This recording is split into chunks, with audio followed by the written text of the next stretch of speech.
Good evening. The television and radio stations of the United States and their affiliated stations are proud to provide facilities. Nixon. In the election of 1860, Abraham Lincoln said the question was whether this nation could exist half slave or half free. In the election of 1960, and with the world around us, the question is whether the world will exist half slave or half free, whether it will move in the direction of freedom, in the direction of the road that we are taking, or whether it will move in the direction of slavery.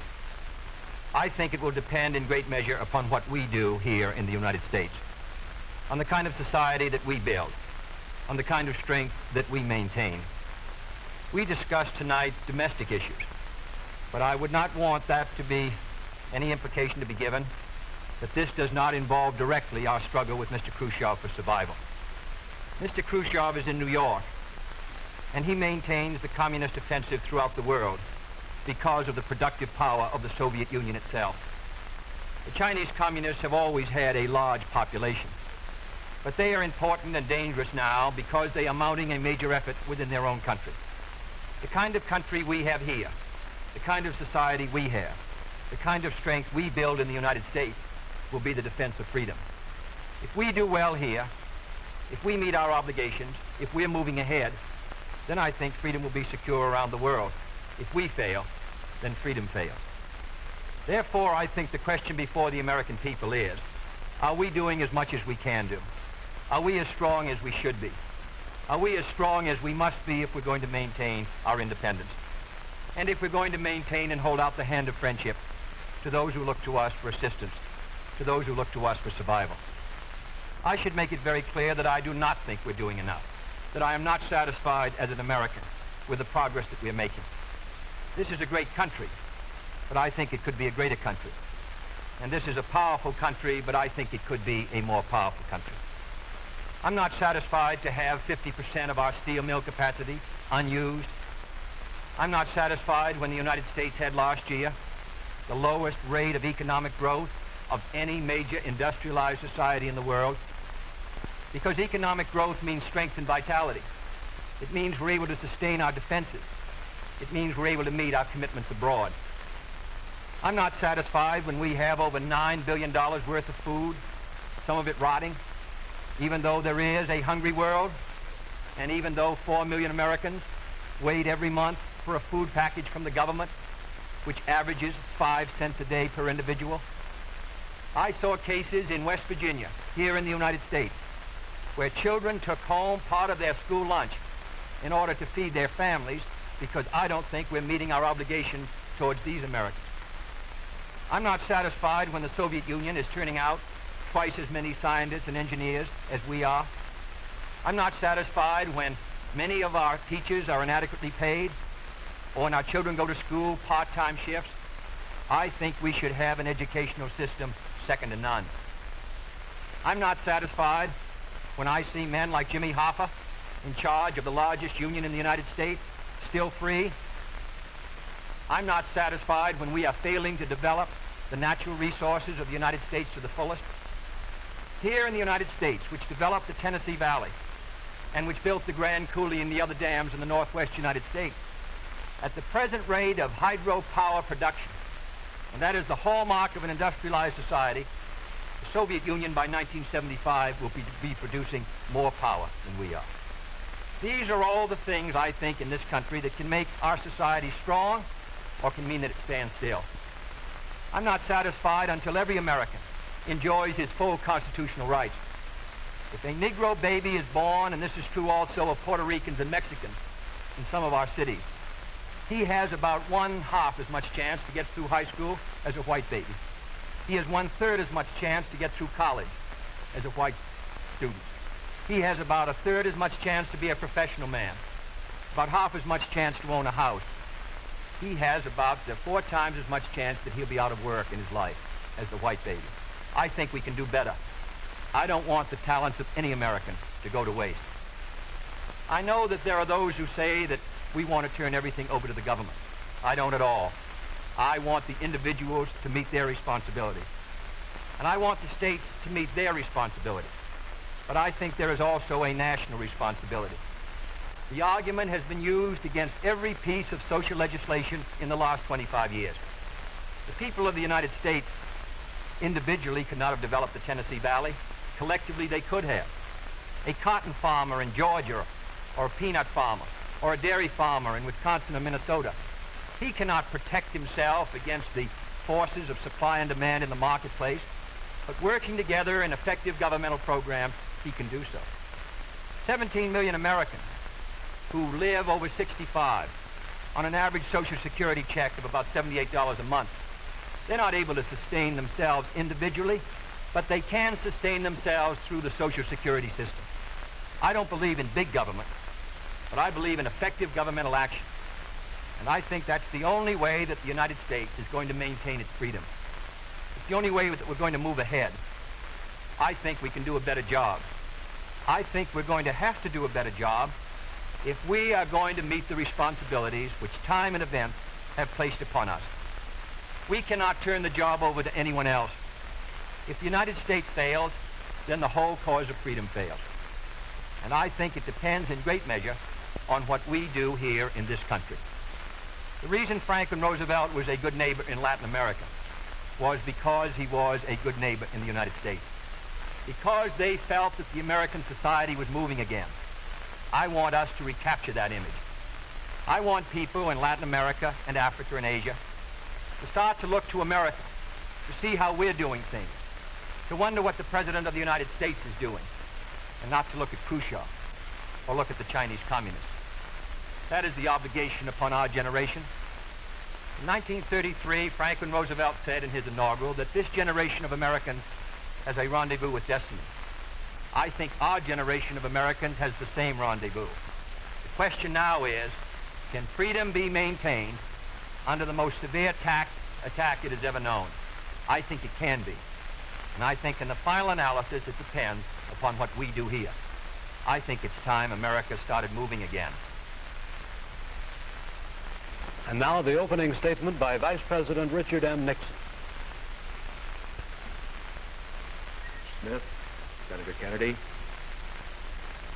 the things that Senator Kennedy has said, many of us can agree with.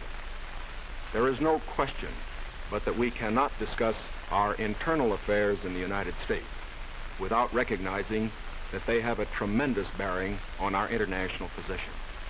There is no question but that this nation cannot stand still because we are in a deadly competition. A competition not only with the men in the Kremlin, but the men in Peking. We're ahead in this competition, as Senator Kennedy, I think, has implied. But when you're in a race, the only way to stay ahead is to move ahead. And I subscribe completely to the spirit that Senator Kennedy has expressed tonight, the spirit that the United States should move ahead. Where then do we disagree? I think we disagree on the implication of his remarks tonight and on the statements that he has made on many occasions during his campaign to the effect that the United States has been standing still. We heard that later. Looking then to this problem of how the United States should move ahead and where the United States is moving, I think it is well that we take the advice of a very famous campaigner. Let's look at the record. Is the United States standing still? Is it true that this administration that Senator Kennedy has charged has been an administration of retreat, of defeat, of stagnation? Is it true that as far as this country is concerned, in the field of electric power, in all of the fields that he has mentioned, we have not been moving ahead? Well, we have a comparison that we can make. We have the record of the Truman administration of 7.5 years and the 7.5 years of the schools. We have built more schools in these last 7.5 years than we built in the previous 7.5, for that matter, in the previous 20 years. Let's take hydroelectric power. We have developed more hydroelectric power in these 7.5 years than was developed in any previous administration in history. Let us take hospitals. We find that more have been built in this administration than in the previous administration. The same is true of there's been more growth in this administration than in its predecessor. But let's not put it there. Let's put it in terms of the average family. What has happened to you? we find have gone up 5 times as much in the Eisenhower administration as they did in the Truman administration. What about the prices you pay? We find that the prices you pay went up 5 times as much in the Truman administration as they did in the Eisenhower administration. What's the net result of this? This means that the average family income went up 15% in the Eisenhower years as against 2% in the Truman years. Now, this is not standing still. But, good as this record is, may I emphasize, it isn't enough. A record is never something to stand on. It's something to build on. And in building on this record, I believe that we have the secret for progress. We know the way to progress. And I think, first of all, our own record proves that we know the way. Senator Kennedy has suggested that he believes he knows the way. I respect the sincerity with which he makes that suggestion. But on the other hand, when we look at the various programs that he offers, they do not seem to be new. They seem to be simply retreads of the programs of the Truman administration which preceded it. And I would suggest that during the course of the evening, he might indicate those areas in which his programs are new, where they will mean more progress than we had then. What kind of programs are we for? We are for programs that will expand educational opportunities, that will give to all Americans their equal chance for education, for all of the things which are necessary and dear to the hearts of our people. We are for programs, in addition, which will see that our medical care for the aged is much better handled than it is at the present time. Here again, may I indicate that Senator Kennedy and I are not in agreement as to the aim. We both want to help the old people. We want to see that they do have adequate medical care. The question is the means. I think that the means that I advocate will reach that goal better than the means that he advocates. I could give better examples, but for whatever it is, whether it's in the field of housing, or health, or medical care, or schools, or the development of electric power, we have programs which we believe will move America, move her forward and build on the wonderful record that we have made over these past 7.5 years. Now, when we look at these programs, might I suggest that in evaluating them, we often have a tendency to say that the test of a program is how much you're spending. I will concede that in all the areas to which I have referred, Senator Kennedy would have the federal government spend more than I would have it spend. I costed out the cost of the Democratic platform. It runs a minimum of $13.2 billion a year more than we are presently spending, to a maximum of $18 billion a year more than we're presently spending. Now, the Republican platform will cost more, too. It will cost a minimum of $4 billion a year more, a maximum of $4.9 billion a year more than we're presently spending. Now, does this mean that his program is better than ours? Not at all. Because it isn't a question of how much the federal government spends. It isn't a question of which government does the most. It's a question of which administration does the right thing. And in our case, I do believe that our programs will stimulate the creative energies of 180 million free Americans. I believe the programs that Senator Kennedy advocates will have a tendency to stifle those creative energies. I believe, in other words, that his programs would lead to the stagnation of the motive power that we need in this country to get progress. The final point that I would like to make is this. Senator Kennedy has suggested in his speeches that we lack compassion for the poor, for the old, and for others that are unfortunate. Let us understand throughout this campaign that his motives and mine are sincere. I know what it means to be poor. I know what it means to see people who are unemployed. I know Senator Kennedy feels as deeply about these problems as I do.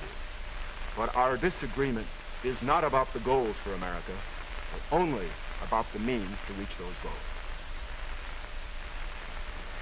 Thank you, Mr. Nixon. That completes the opening statements, and now the candidates will answer questions or comment upon one another's answers to questions put by correspondents of the networks. The correspondents. I'm Sandra Van Oker, NBC News. I'm Charles Warren, Mutual News. I'm Stuart Novin, CBS News. Bob Fleming, ABC News. The first question to Senator Kennedy from Mr. Fleming. Senator, the Vice President in his campaign has said that you are naive and at times immature. He has raised the question of leadership. On this issue, why do you think people should vote for you rather than the Vice President? Well, the Vice President and I came to the Congress together in 1946. We both served in the Labor Committee. I've been there now for 14 years, the same period of time that he has, so that our experience in government is comparable. Secondly, I think the question is, what are the programs that we advocate? What is the party record that we lead? I come out of the Democratic Party, which in this century has produced Woodrow Wilson and Franklin Roosevelt and Harry Truman, and which supported and sustained these programs which I've discussed tonight. Mr. Nixon comes out of the Republican Party. He was nominated by it. And it is a fact that through most of these last 25 years, the Republican leadership has opposed federal aid for education, medical care for the aged, development of the Tennessee Valley, development of our natural resources. I think Mr. Nixon is an effective leader of his party. I hope he would grant me the same. The question before us is, which point of view and which party do we want to lead the United States?